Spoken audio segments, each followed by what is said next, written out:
Et bonjour à tous, c'est Arcatar. Alors aujourd'hui, on va tester Roller Coaster Tycoon World, comme vous pouvez le voir, la première bêta, voilà, le premier week-end de bêta. Il fait suite à Roller Coaster Tycoon 3, qui était sorti en 2004. Et bien que la série fut initialement conçue par Frontier, cette suite a été donnée à un studio différent. Frontier, eux, ont décidé de voler de leurs propres ailes et travaillent actuellement sur Planet Coaster, qui est prévu pour courant 2016 et qui a l'air vraiment pas mal sur le papier. Mais bon, faut quand même se méfier parce que personne n'y a encore joué. Mais les trailers font vraiment envie. Alors, revenons à notre jeu du jour. Je vous propose de découvrir tout de suite la bêta. Vous voyez, j'ai déjà créé un petit parc et vous allez pouvoir constater que le chargement va être particulièrement long. Voilà, on va discuter un petit peu en attendant que ça charge. Déjà, ce que je peux vous dire, c'est que vis-à-vis de ce qu'ils ont mis à disposition dans cette bêta, je suis quand même relativement sceptique. Déjà, on peut pas faire ce qu'on veut. Au niveau des manèges, on peut pas créer n'importe quelle attraction. Seules les montagnes russes sont disponibles. Pour ce qui est des à côté, on peut quand même terraformer et décorer l'espace environnant. On peut aussi créer des chemins, mais là encore, tout est très limité. Je dirais que l'on sent que le jeu il y a vraiment du potentiel, mais en l'état, pour une sortie au mois de décembre, ça me paraît vraiment très juste d'avoir quelque chose de viable pour le Day One, quoi. Là déjà, je vous le disais tout à l'heure, vous pouvez constater que le chargement est vraiment excessivement long, alors qu'il n'y a même pas la moitié des options disponibles. Euh, Après, on peut dire que ça vient de ma configuration, mais je peux vous assurer qu'elle est relativement musclée. Je pense que c'est juste une question d'optimisation, tout simplement. Bon, après, on est d'accord que c'est une bêta. Ah, voilà, donc on va pouvoir commencer. Euh, je vous propose de faire une petite présentation sur les outils qui sont disponibles et ensuite on verra la construction d'une montagne russe. Alors voilà, ce qui est à noter dans cette bêta, c'est qu'on peut jouer aussi qu'en QWERTY ou avec les flèches du clavier. C'est vraiment pas très pratique. Euh, Vous pouvez voir là sur ces images qu'on peut quand même effectuer un bon dézoom, mais ça génère vraiment beaucoup de clipping, donc c'est encore pas au point. Du coup, en général, quand il y a quelque chose comme ça, mon premier réflexe, c'est de regarder les options, mais vous voyez qu'il n'y a rien du tout de disponible. Ce qui me gêne un peu, c'est qu'un an avant leur release, il y a des jeux indés qui sont déjà bien plus avancés, quoi. Donc, comme je disais, il n'y a pas de gestion de visiteurs, c'est le mode bac à sable. Cela dit, on les voit tout de même en transparence se promener le long de nos chemins. Je me dis que c'est pour que les développeurs puissent tester le pathfinding. En dehors de ça, ils n'ont aucune incidence sur le jeu pendant cette bêta. Je vous propose tout de suite d'attaquer avec les options qui sont à notre disposition. Euh, pour commencer, déjà l'interface. Vous voyez qu'elle est relativement épurée et moderne, mais vous verrez qu'on en a très vite fait le tour. Bon, la première option proposée est celle consacrée au chemin et au fil d'attente. Rien de bien extravagant. A priori, elle est simple et fonctionnelle. On a différentes tailles disponibles. Bon, vous pouvez voir petit, moyen. On a du grand aussi. Bon, on va commencer par un grand, hein. Je tiens à signaler tout de même que l'on ne peut pas changer la texture du chemin une fois qu'il est posé. Donc c'est un peu galère. Je vais prolonger le chemin avec de la pierre. Bon, c'est relativement simple. Mais bon, on peut voir au passage que les textures ne sont pas folichonnes. Et si par exemple j'ai décidé que ce morceau devrait être en pierre, eh bien ce n'est pas possible. Vous pouvez tenter ce que vous voulez, vous pouvez essayer de sélectionner autrement, il ne se passera absolument rien. Le seul moyen de faire, c'est de carrément détruire le chemin et de le refaire avec les textures que vous souhaitez. Toujours sur les chemins, on peut faire des chemins courbés, vous allez voir. Malheureusement, on peut pas faire ce qu'on veut, encore une fois. Bon, principalement, vous pouvez pas le faire arriver aux interactions que vous décidez. Si je veux courber mon nouveau chemin, par exemple, comme ça, en voulant qu'il arrive ici, ce n'est pas possible. Il m'autorise uniquement. euh, Attention. Alors, on va voir ici ou là. Ou là. Mais pas ici. pas là non plus. Bon, là, il y a un trou. Et voilà, donc concrètement, on peut vraiment pas faire ce qu'on veut. Là, par exemple, pourquoi je peux pas le mettre là? Pour, pour moi, c'est vraiment incompréhensible. Euh, il y a vraiment des choses qui sont pas parfaites à ce niveau-là. Autre remarque, on n'a aucun outil pour faire des chemins courbés et précis. Si je veux faire une parfaite symétrie, par exemple, je vais galérer, hein, clairement. Ok, il a changé tout seul de texture. Apparemment, il la réinitialise à chaque fois que l'on change une option dans le menu. Bon, pourquoi pas. Alors, vous voyez quand même une jolie texture brique en plein milieu. Ça va être un peu dépareillé, c'est formidable. Alors, sinon, dans les options entre guillemets normales, vous pouvez tout de même faire ce que vous voulez au niveau de l'élévation. Il suffit d'appuyer sur Shift et vous pouvez monter votre chemin avec la molette de la souris. Pour le moment, je pense pas qu'on puisse descendre sous terre, ou alors je l'ai pas trouvé. Peut-être que c'est possible en creusant en dessous au préalable le terrain et ensuite en créant notre chemin. En tout cas, c'est pas très pratique. Cliquez une fois pour la hauteur, une deuxième fois, ça marche pas. Voilà exactement ce que je disais. Pourquoi je ne peux pas faire un chemin ici? Je ne vois pas où est le problème. C'est pas grave. Essayons avec un chemin un peu moins courbé. Là, vous voyez, il dit que le virage est trop court, qu'il n'y a pas de courbe. La courbe, c'est la courbe qu'il y a là. Et je ne vois pas pourquoi je ne pourrais pas faire un chemin ici. Je m'interromps 2 secondes pour vous montrer qu'il y a un cycle jour-nuit. Donc là, hop, je ne peux pas non plus. Je peux le faire par terre, mais je peux pas le faire au sol. Je peux pas le monter plus que ça pour le moment. Donc après, rien ne m'empêche de le faire plus haut, je pense. Mais pas trop non plus. Encore une fois, je décide pour nous. Ah, et si encore le jeu, je prenais les bonnes décisions, ça me gênerait pas, mais c'est pas du tout le cas. On va essayer de...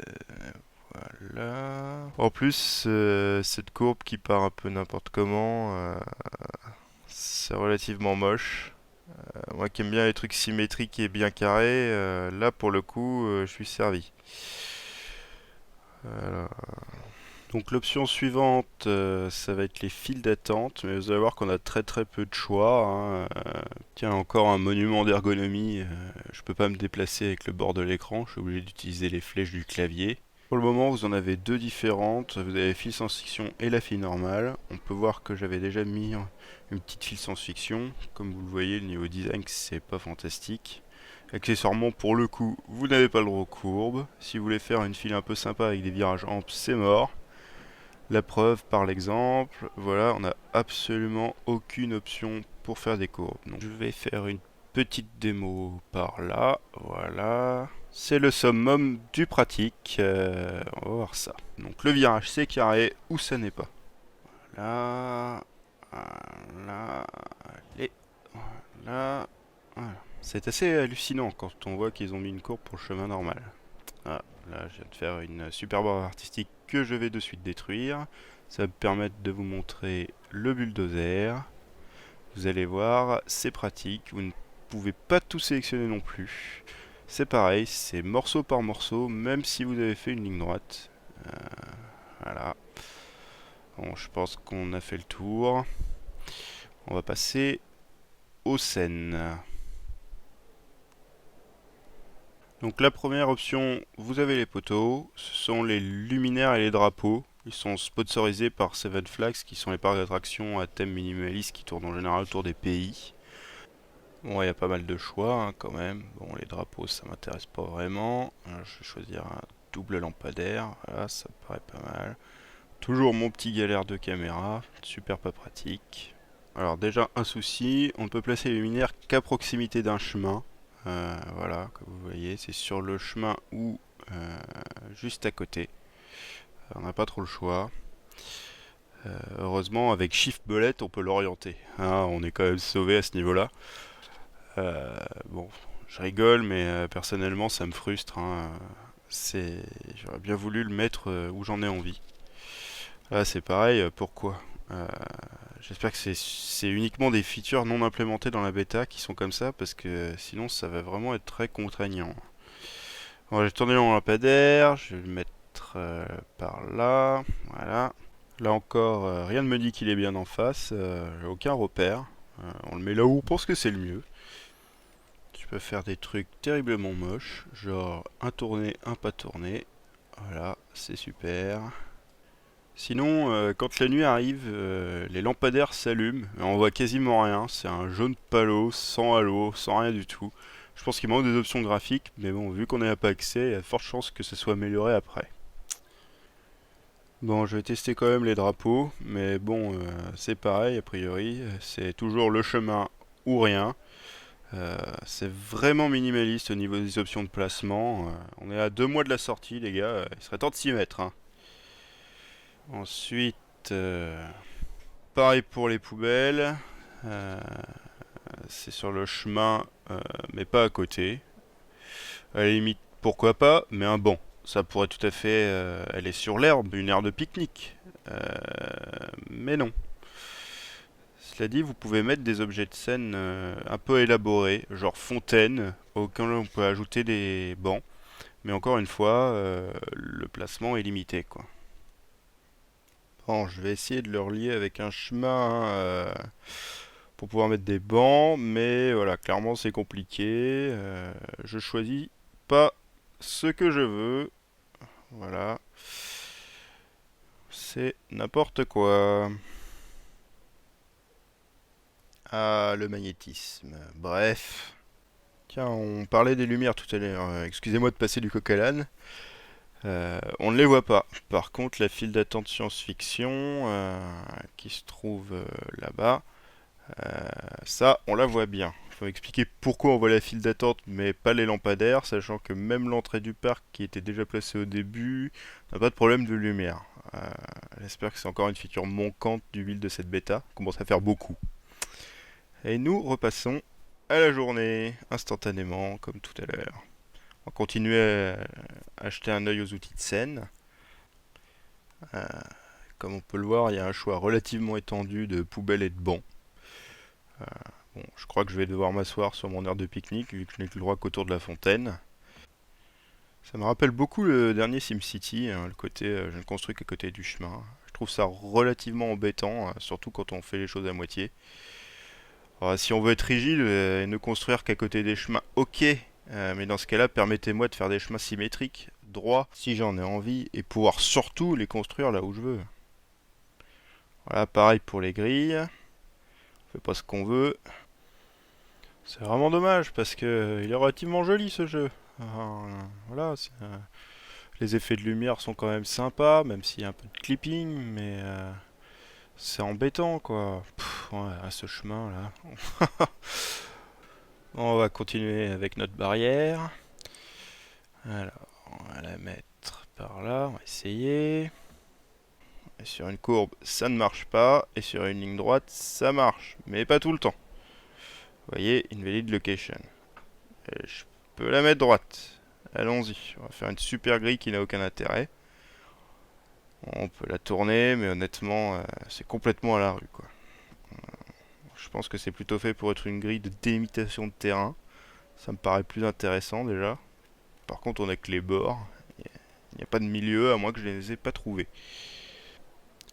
Bon, je vais essayer d'en faire une là sur la ligne droite. Il veut pas. Bon, là, il y a l'arme, il veut pas. Là, voilà, je pose. Ensuite, bon, bah, là, je vais avoir un souci. Même en laissant appuyer sur la souris, comme dans tous les jeux de gestion, je peux même pas la prolonger. Je vois même pas d'autre option qui ressemble au prolongement de cette grille là. C'est vraiment dommage parce que j'aurais bien voulu faire une délimitation avec. Bon, je commence à avoir l'habitude, hein. Je pense que ça va être pareil pour le mur. Bref, passons. Je vais vous montrer les décors. Alors, les décors, il y a peut-être moyen de faire quelque chose avec, encore que pas complètement. C'est-à-dire que si je veux mettre, par exemple, un petit décor de Pirates des Caraïbes, dans l'eau, comme dans RCT3, ça ne marche pas. En plus, on ne peut pas le mettre sur du décor qu'on a déjà mis. Je suis obligé de le mettre sur une place complètement vierge, quoi. Je voulais refaire l'île de la Muerta au milieu du décor, là, mais c'est pas possible. Si encore c'était qu'avec les gros éléments, mais même avec un petit rocher, ça ne marche pas.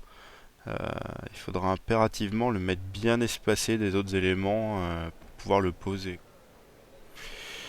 Pour revenir à notre île, le seul moyen c'est de terraformer un bloc au milieu de l'eau qui va ressortir et d'y mettre le décor.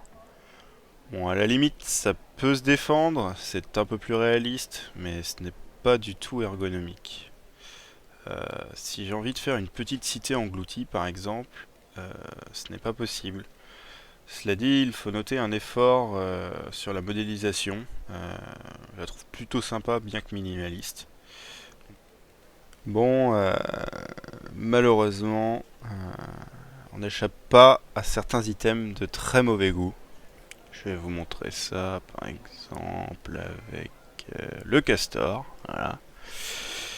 Bon, après, les goûts, les couleurs, hein, ça se discute pas, mais bon, c'est vraiment particulièrement laid. Bon, par exemple, ça que j'aime bien, par contre, c'est futuriste. Si on fait un grand 8 science-fiction, pourquoi pas. Au final, il y a peu de choix, mais c'est relativement hétérogène. Donc, c'est pas pour me déplaire. Pour ce qui est de la texture au sol, pour coller avec vos décors, c'est avec l'outil de terraformation que ça se passe. Pour l'instant, il n'y a que deux textures. Vous avez l'herbe et le sable. La boue et le gravier ne sont pas disponibles. Je pense qu'il va y avoir des choses qui vont être implémentées au fur et à mesure, comme tout le reste. Je trouve tout de même que le build de cette bêta ressemble presque à une alpha, à voir si c'en est une déguisée. Donc vraiment c'est dommage. Bon. Je continue avec le décor. Alors ça se trouve par ici. Les buissons. Alors, on a le droit à un super buisson Atari, histoire de se vanter, c'est nous qu'on l'a fait, pourquoi pas. Je pense pas l'utiliser, hein, personnellement. Ouais, autant le tester, allez, soyons fous. Vous voyez, là, j'ai surélevé le terrain et du coup, le buisson nous fait un joli bug. Il reste sur le plan 0, il n'a pas compris qu'il y a une colline maintenant. Si on teste au-dessus, ça marche. Sur la pente, ça ne marche pas. Allez savoir pourquoi. Il y a quand même tout un tas de bugs qui sont relativement énervants. Bon, revenons à nos buissons. Il y a pas mal de sortes, mais je ne peux que les tourner, pas les agrandir. Pour ma part, je les trouve relativement petits. Ça colle difficilement au reste. C'est vraiment pas évident de faire des choses un peu homogènes, on va dire à l'échelle. Alors, pour les arbres, sinon, pas énormément de choix, même souci, on peut que les pivoter, mais pas en adapter la taille, ça limite pas mal la personnalisation. Bon après, tout n'est pas noir non plus, hein, on a suffisamment à faire avec ce qu'on a pour pouvoir créer quelque chose de relativement sympa à l'œil, j'ai envie de dire. Oui, bon, là pour le coup, on peut les mettre le long des chemins, ça nous permettra de faire Hollywood Boulevard si on veut. Voilà, pas de soucis majeurs. Bon, voyons voir les plantes. Il y a un peu plus de choix là par contre. Il y a des massifs. Si l'on veut s'amuser à faire des mosaïques de fleurs, on peut. Alors la première chose qui me viendrait à l'idée de faire avec ce genre de choses, ça serait par exemple reproduire le labyrinthe d'Alice de Disneyland Paris. Bon, évidemment, vous allez voir qu'encore une fois, on peut pas faire ce qu'on veut, que ça va être encore compliqué pour arriver à nos fins. Là, on va poser ça comme ça. Donc là, je veux le mettre entre les deux. Ça ne marche pas. Voilà. Là, je peux. Là, je peux pas. Pourquoi? Là, je peux. Voilà. Avant, je pouvais pas. Bon, on peut essayer de le bulldozer et on va voir si on peut remettre un massif de fleurs à la place. Voilà. Ici. On va mettre celui-là. Mais non. Je pense que c'est en rapport avec le chemin qu'il y a en face. Si je le supprime, on va voir. Alors, hop. Je reprends mon massif. Voilà. Et ben non. Je pense qu'à l'évidence, ça doit être ma colline qui l'aime pas, peut-être en face, et qu'elle soit relativement plate. Bon, en résumé, je dois faire le décor avant et surélever la terre après. C'est tout à fait logique. C'est quand même un concept. Euh, voilà, je vais recréer le chemin pour la blague. Voilà. Alors, qu'est-ce qu'il nous reste? Alors, ça on a vu, ça on a vu. Ah, les fontaines.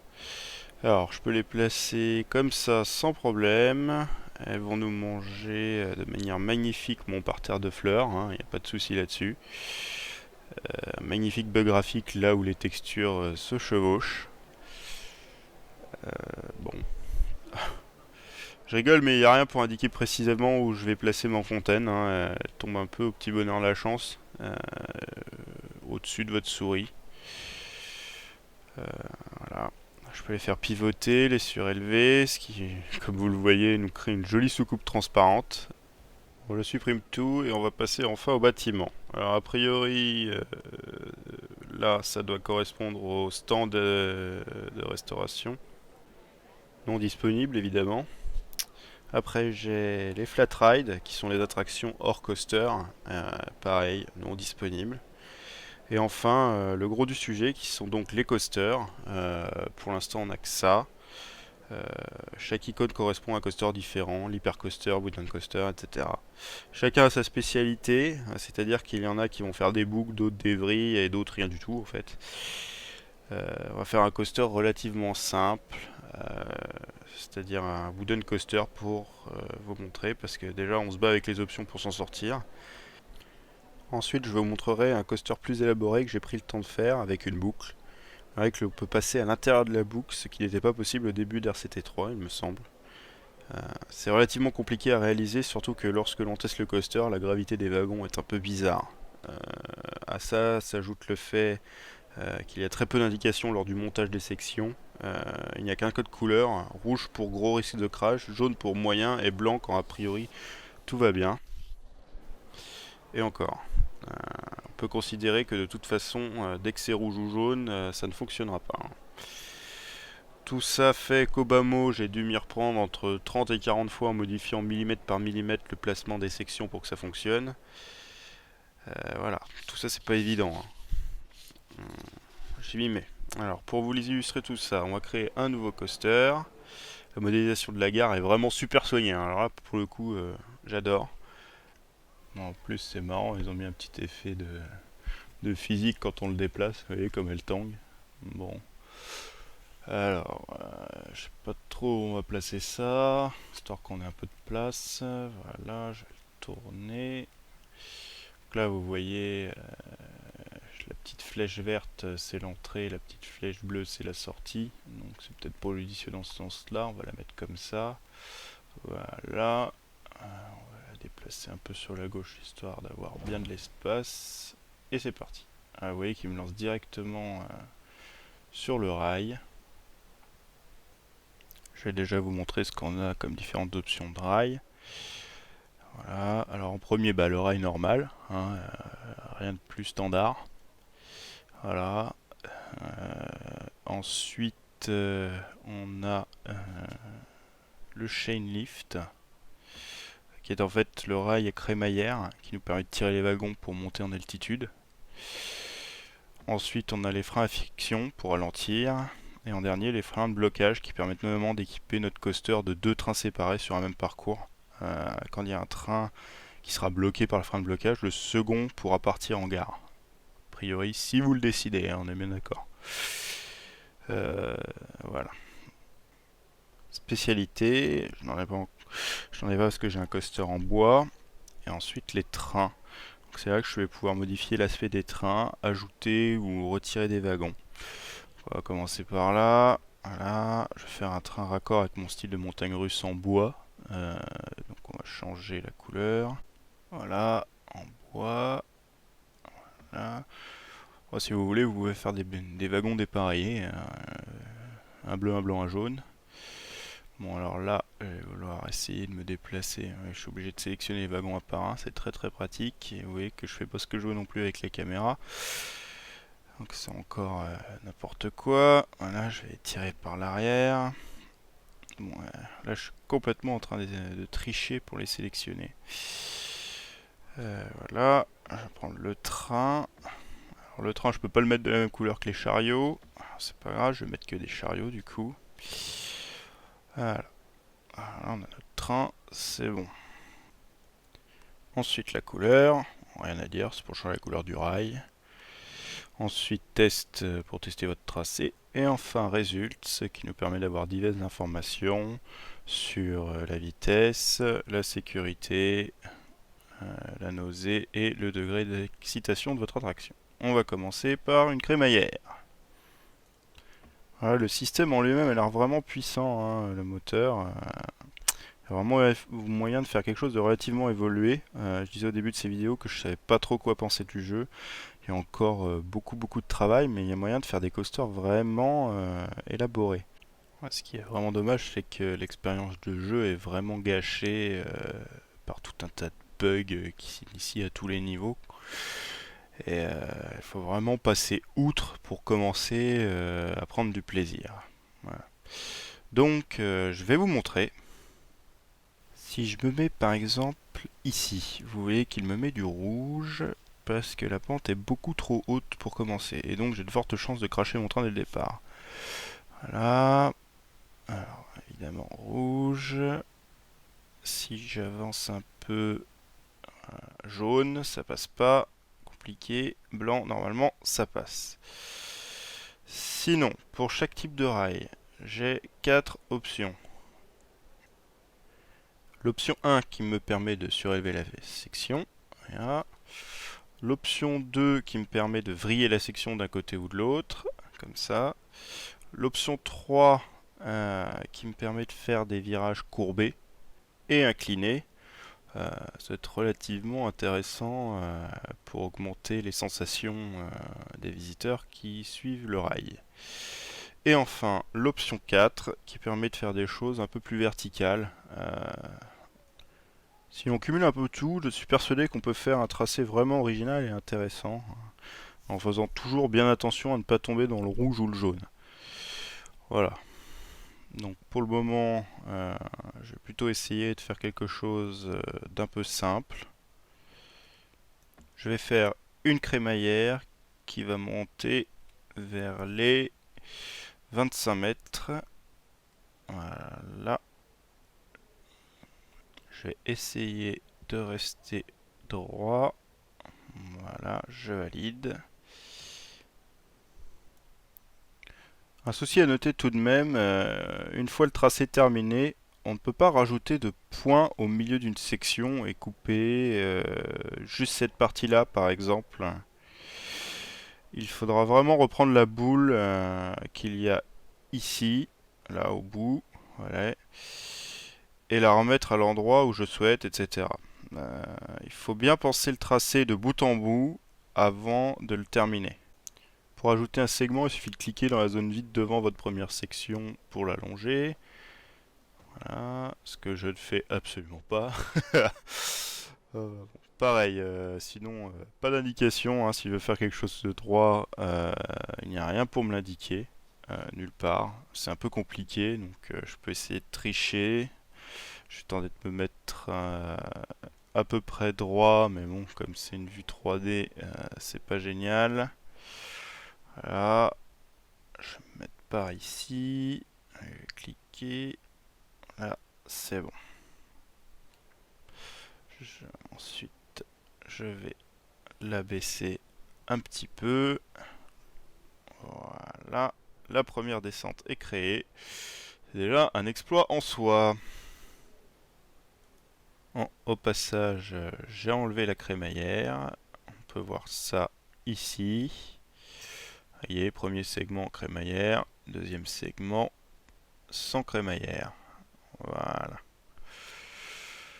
Alors ensuite, je vais faire un virage incliné, puisque j'aime vivre dangereusement. Alors, je vais cliquer là. Voilà. Hop, on va prendre l'option 2. Si je l'incline trop, je passe dans le jaune. Voilà. Je ne veux pas faire de jaune, il faut que je l'agrandisse. Mais du coup, je vais perdre pas mal en vitesse. J'essaie de faire quelque chose de blanc, mais pas trop loin. Voilà, je valide. Donc là, on a notre rail qui descend directement sur une inclinaison, mais on n'a aucune indication, hein. Vous voyez, pas de degré, rien du tout. C'est dommage que ce soit si peu précis, hein. L'outil en lui-même me plaît bien, hein. Donc vraiment, je suis très embêté. Bon, alors on va cliquer pour faire la suite. Voilà, il reprend l'inclinaison directement dans le prolongement de mon segment précédent. Je vais le remettre droit, doucement. Voilà, quand on arrive à 0 sur l'inclinaison, c'est bon. Ensuite, je vais le remonter avec l'option 1 s'il veut bien. Voilà. On va pas aller trop haut, dans les 15 mètres. Voilà. Bon, 17 mètres, ok si tu veux. Je ne veux pas trop perdre en vitesse, sachant que le virage précédent a déjà freiné le wagon. Donc on va essayer de redescendre relativement rapidement. On va faire une descente dans un virage à peu près par là. Voilà. Je le redescends. Apparemment ça va pas le faire, toujours aucune explication. Voilà, du jaune. Là on est blanc. Allez, on pente douce. Et voilà. Je ne sais pas vous, mais parfois dans les montagnes russes, on est un peu déçu quand on a une grande accélération, puis que ça ralentit beaucoup avant de repartir. On va essayer de limiter le phénomène en montant rapidement avant de redescendre. On va voir ce que ça donne. Alors, je vais mettre une petite crémaillère là, histoire d'être sûr de ne pas avoir de soucis. Voilà. Comme ça, ça ne marche pas. On va monter plus haut. Toujours pas. Il dit que la courbe est trop courte. Voilà. Finalement, monter vers les 30 mètres. Et voilà. On fait pas ce qu'on veut, hein. C'est compliqué. Ensuite, je pense qu'on va descendre en faisant des virages un peu sympas avant de terminer le tracé. Alors j'enlève la crémaillère. Voilà. Je vais redescendre, je pense, par ici. Voilà. Hop, je veux que ça descende. Voilà. Ou alors là, attention, un bug de caméra magnifique. Et suis plus ma souris, c'est-à-dire que j'ai le tracé qui bouge tout seul avec ma souris au-dessus. Bon, on va faire avec. Voilà, je vais voir si je peux faire un virage enlacé pour redescendre. Maintenant la courbe est trop haute, là ça passe. Voilà, je pense que ça devrait être pas mal. Voilà, les visiteurs, au lieu de descendre à pic, descendront un petit peu plus doucement mais inclinés. Oui, ça peut être sympa. Alors ensuite, on va rentrer à la gare. Voilà, c'est tout bon. Alors, si je veux, je peux reprendre mon trajet et à nouveau le modifier. Hop, je le remonte.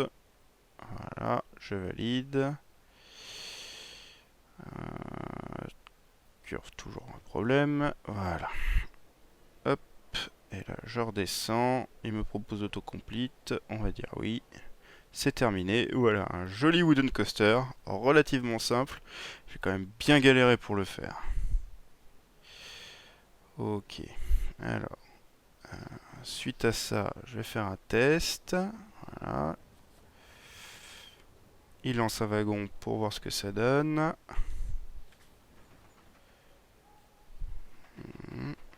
Le premier segment en crémaillère.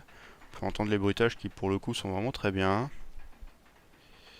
Ils sont même différents en fonction des coasters. Et là il me crache.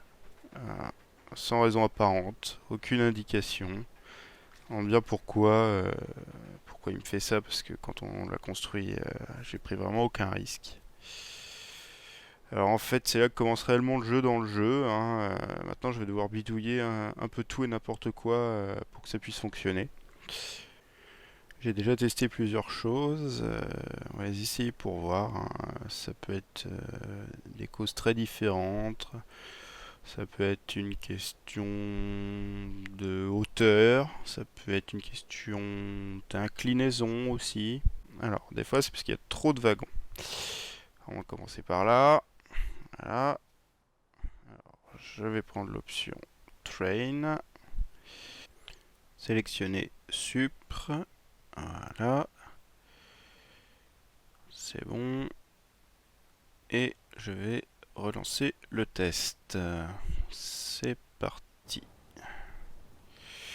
Comme je disais tout à l'heure, hein, la manipulation peut être très longue jusqu'à ce que ça fonctionne. C'est vraiment en ajustant au petit bonheur que ça va fonctionner. Allez, allez, on croise les doigts, ça va le faire. Encore un peu. Allez, allez, tu passes, tu passes, tu... Eh ben non, voilà, c'est à nouveau planté. Donc par élimination, ce n'est pas une question de nombre de wagons. Ça peut être une question de hauteur. Je vais essayer de baisser pour voir ce que ça donne. Voilà, hop, on baisse un tout petit peu, on reste dans le blanc, je valide. Et je relance le test. Bon, c'est super pénible, hein, il faut faire ça à chaque fois qu'il y a un crash.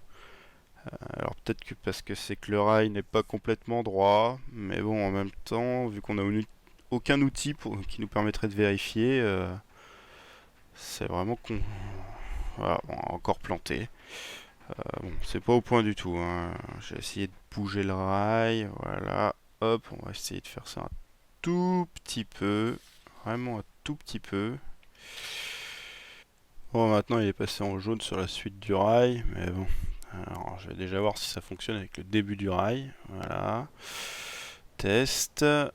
Alors, on croise à nouveau les doigts. On y croit, ça va passer. Ça va passer. Allez.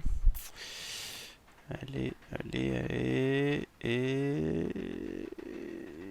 Non, ça passe pas. Bon, je pense que je vais arrêter là parce que ça peut prendre des heures et bon, c'est pas le but. Voilà, donc c'était l'outil de création de coaster. Mais bon, on va pas rester sur un échec, j'avais prévu le coup. Je vais vous montrer la première montagne russe que j'ai faite et qui elle fonctionne après plus de 40 essais. Voilà, allez, hop, je lance le test. Elle démarre en propulsion, donc différent de la crémaillère. Vous voyez, ça monte sur un petit virage incliné et ça redescend. Attention, on s'approche, une boucle qui a été très très compliquée à mettre en œuvre parce qu'il se crachait tout le temps et volait sans raison apparente. Après, on a une magnifique accélération au ralenti, comme vous pouvez le voir. Une crémaillère pour remonter, voilà, et on redescend tranquillement jusqu'à la gare. Et voilà. C'est certainement pas le meilleur coaster du monde, mais bon, il a le mérite déjà de fonctionner. On va jeter un œil au test.